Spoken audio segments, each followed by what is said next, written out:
पहले वाले लेक्चर में हमने डिस्कस किया था एटम की डेफिनेशन, जैकब बर्ज़ीलियस कंट्रीब्यूशन, और उसके बाद जो है वो John Dalton atomic theory late 17th century work. इसको उम्मीद है आप लोगों ने पढ़ लिया होगा, और इसमें अगर कोई मज़ीद कमी पेशी होगी तो उसको हम देख लेंगे आपके क्वेश्चंस की रोशनी में। उसको मज़ीद हम अगले लेक्चर में एक्सप्लेन कर देंगे।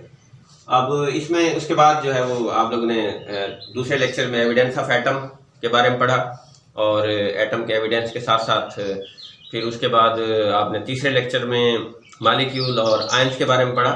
तो आज हम मॉलिक्यूलर आयंस के बारे में पढ़ेंगे। मॉलिक्यूलर आयंस क्या होते हैं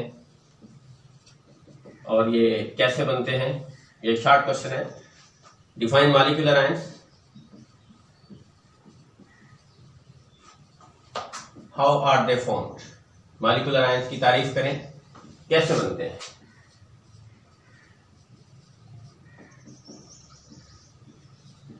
तो जैसा कि आप जानते हैं आयंस क्या होते हैं। जब कोई एटम इलेक्ट्रॉन लूज या गेन करता है तो वो एटम नहीं रहता, आयन बन जाता है। और इलेक्ट्रॉन लूज या गेन करने के नतीजे में अगर इलेक्ट्रॉन लूज करेगा तो इलेक्ट्रॉन पर चूंकि नेगेटिव चार्ज होता है, इलेक्ट्रॉन के निकलने से नेगेटिव चार्ज की कमी हो जाएगी और एटम पर पॉजिटिव चार्ज आ जाएगा। और इसी तरह अगर इलेक्ट्रॉन जमा करेंगे एटम में तो इलेक्ट्रॉन पे चूंकि नेगेटिव चार्ज होता है तो एटम में जमा करने के नतीजे में एटम पे ओवरऑल नेगेटिव चार्ज आ जाएगा। और पॉजिटिवली चार्ज आयन को हम कैटायन, जबकि नेगेटिवली चार्ज को एनायन कहते हैं। बिल्कुल इसी तरह जब कोई मॉलिक्यूल इलेक्ट्रॉन गेन या लूज करेगा तो उसको हम मॉलिक्यूल नहीं कहेंगे, बल्कि अब क्या बन जाएगा, वो मॉलिक्यूलर आयन बन जाएगा। तो इसीलिए हम लिखते हैं कि व्हेन एन एटम लूज और गेन इलेक्ट्रॉन, जब कोई एटम इलेक्ट्रॉन लूज या गेन करता है, इट फॉर्म, ये बनाता है आयन। सिमिलरली बिल्कुल इसी तरह when a molecule lose or gain electron, it form molecular ion। उससे क्या बनता है, मॉलिक्यूलर आयन बनता है। फॉर एग्जाम्पल, मिसाल के तौर पे आपने एग्जांपल्स की मॉलिक्यूल की एग्जांपल्स पढ़ी थी। मसलन हाइड्रोजन एक मॉलिक्यूल है, इसके ऊपर चार्ज आ गया इलेक्ट्रॉन के निकलने से, अब ये मॉलिक्यूलर आयन बन गया। बिल्कुल इसी तरह कार्बन डाइऑक्साइड के ऊपर चार्ज आ गया, इसको हम कहेंगे मॉलिक्यूलर आयन। और इसी तरह मीथेन के ऊपर चार्ज आ गया, इसको हम कहेंगे मॉलिक्यूलर आयन। इसी तरह गैसियस वाटर है, स्टीम जिसे कहते हैं, H2O, इसके ऊपर चार्ज आ गया, इसको हम कहेंगे मॉलिक्यूलर आयन। तो अब ये कैसे बने। पॉजिटिव मॉलिक्यूलर आयंस ज्यादा मिकदार में होते हैं, कैटायनिक मॉलिक्यूलर आयंस हम इनको कहते हैं, क्योंकि इनके बनाने में जो है वो किसी किस्म की ज्यादा मुश्किल दरपेश नहीं आती। इलेक्ट्रॉन को निकालना होता है और इलेक्ट्रॉन के निकलने से जो मॉलिक्यूल के ऊपर चार्ज आता है उसकी वजह से हम उसको मॉलिक्यूलर आयन कहते हैं। जबकि इलेक्ट्रॉन ऐड करना मॉलिक्यूल में जो है ये काफ़ी डिफ़िकल्ट और काफ़ी कैलकुलेशंस वाला काम है कि हम उस मदार की एनर्जी मालूम करेंगे, और मदार की एनर्जी मालूम करने के बाद उसी से जो है मिलती जुलती एनर्जी का हम इलेक्ट्रॉन देंगे, और एक सोफिस्टिकेटेड एनवायरनमेंट के अंदर इस तरह की कोई पॉसिबिलिटी जो है वो की जा सकती है। लेकिन ज़्यादातर जो है वो पॉजिटिवली चार्ज मॉलिक्यूलर आयंस ही एबंडेंट है। अब ये कैसे बनते हैं, they are formed by passing high energy beam of electrons. Molecular ions are formed by passing high energy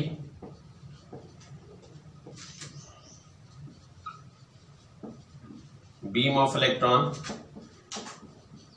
अगर ये ना हो तो अल्फा पार्टिकल्स, उनकी भी हाई एनर्जी होती है।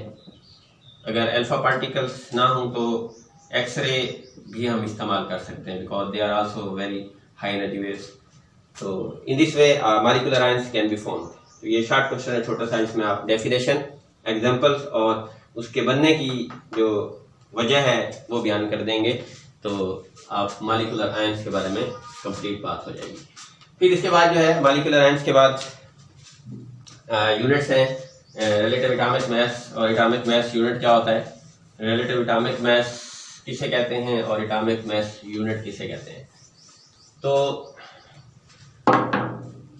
जो रिलेटिव एटॉमिक मास है, रिलेटिव का मतलब होता है विद रिस्पेक्ट टू, कंपैरिजन के साथ, यानी कि एटम का जो मास है दैट इज वेरी स्मॉल,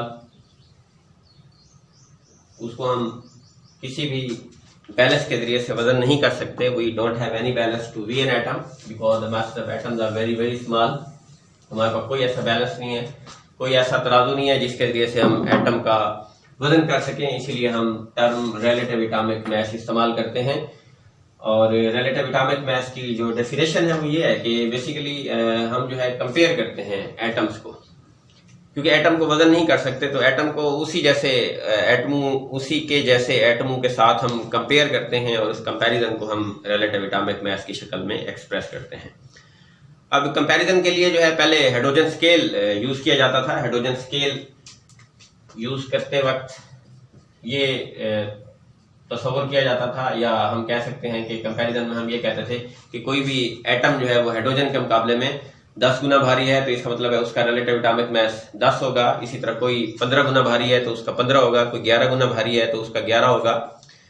लेकिन बाद में पता चला कि हाइड्रोजन का जो खुद का अपना एटॉमिक मास है, एग्जैक्ट एटॉमिक मास, वो आशार्य में है 1.008 AMU। जब हाइड्रोजन के आइसोटोप्स और फिर उनका एटॉमिक मास एग्जैक्ट दरियाफ्त हुआ तो फिर ये हाइड्रोजन के स्केल को जो है वो खत्म कर दिया गया और फिर कार्बन का स्केल जो है मुतारिफ कराया गया, क्योंकि कार्बन के मोस्ट स्टेबल आइसोटोप का जो एटॉमिक मास है वो है 12.0000 AMU। और अब जो है जितने भी रिलेटिव एटॉमिक मास निकाले जाते हैं वो विद रिस्पेक्ट टू कार्बन 12 लिए जाते हैं और कार्बन स्केल ही यूज किया जाता है for the term relative atomic mass. और इसको हम डिफाइन करते हैं the mass of an atom of an element. किसी एलिमेंट के एटम का मास किसके साथ कंपेयर करेंगे? As compare to the mass of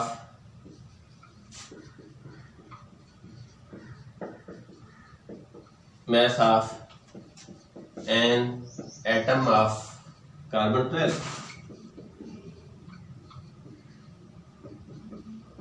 तो ये जो है रिलेटिव एटॉमिक मास की तारीफ है कि रिलेटिव एटॉमिक मास क्या होता है। ये इन कंपैरिजन होता है कि किसी भी एलिमेंट का मास हम कंपेयर करके मालूम करते हैं और कंपैरिजन के लिए कौन सा स्केल यूज करते हैं? कार्बन 12 स्केल यूज करते हैं। और इसको हम डिफाइन करते हैं कि ये बेसिकली किसी भी एलिमेंट के एक एटम का मास जो कि कार्बन 12 के साथ कंपेयर किया जाता है उसको हम रिलेटिव एटॉमिक मास कहते हैं। और the unit used to express relative atomic mass is atomic mass unit.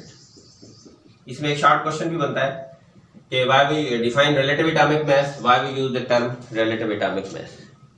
Atomic mass की तारीफ करें और हम ये टर्म यूज ही क्यों करते हैं? डिफाइन रिलेटिव एटॉमिक मास, ये हर टॉपिक के साथ आप उस टॉपिक के साथ साइड पे उसका शॉर्ट क्वेश्चन लिखते जाएंगे और शॉर्ट क्वेश्चन अंडरलाइन कर लेंगे। डिफाइन रिलेटिव एटॉमिक मास और फिर उसको याद कर लेंगे। Why we use the term relative atomic mass, हम ये टर्म यूज क्यों करते हैं? तो मैंने आपको पहले बताया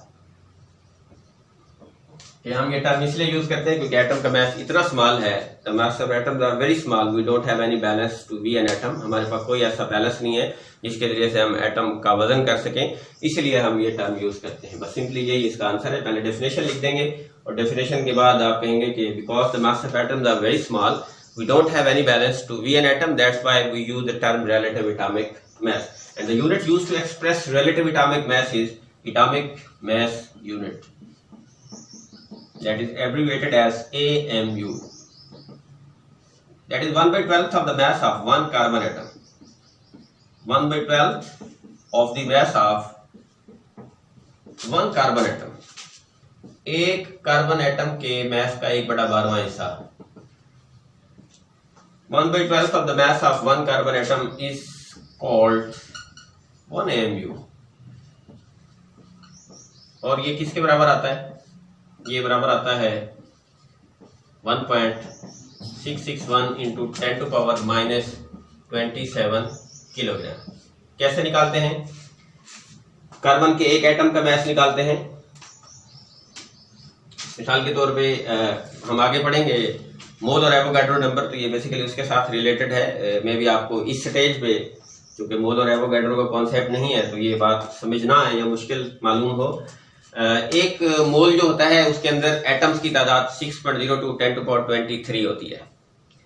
यानी दूसरे लफ्जों में अगर 6.02 10⁻23 एटम्स लें कार्बन के तो उसका मास जो है वो 12 ग्राम है। 6.02 10⁻23 atoms of carbon is equal to 12 gram. अब एक एटम कार्बन का मास कितना होगा? 12 डिवाइडेड बाई 6.02 10⁻23। मे भी आपके जहन में ये सवाल आ रहा हो ये 12 ग्राम कहां से आया? तो ये 12 ग्राम कार्बन के एक मोल का मास है। 1 mole of carbon is equal to 12 gram. अब एक मोल कार्बन में एटम्स कितने होते हैं? 6.02 10⁻23। तो इसका मतलब है इतने एटम हूं तो उनका वजन होगा 12 ग्राम। एक एटम का वजन कितना निकलेगा? 12 डिवाइडेड बाई 6.02 10⁻23। यहां से क्या आएगा? एक कार्बन एटम का मास। अब उसको हम जब निकालेंगे उसका 1/12 मजीद 1/12वां हिस्सा, तो वो बराबर होगा किसके? 1.661 × 10⁻27 किलोग्राम। ये जवाब जो आएगा ग्राम्स में आएगा, फिर ग्राम्स को कन्वर्ट करेंगे किलोग्राम में, यानी फर्दर डिवाइड करेंगे 1000 के ऊपर, तो आपके पास ये जवाब आ जाएगा। This is 1 AMU, that is the atomic mass unit.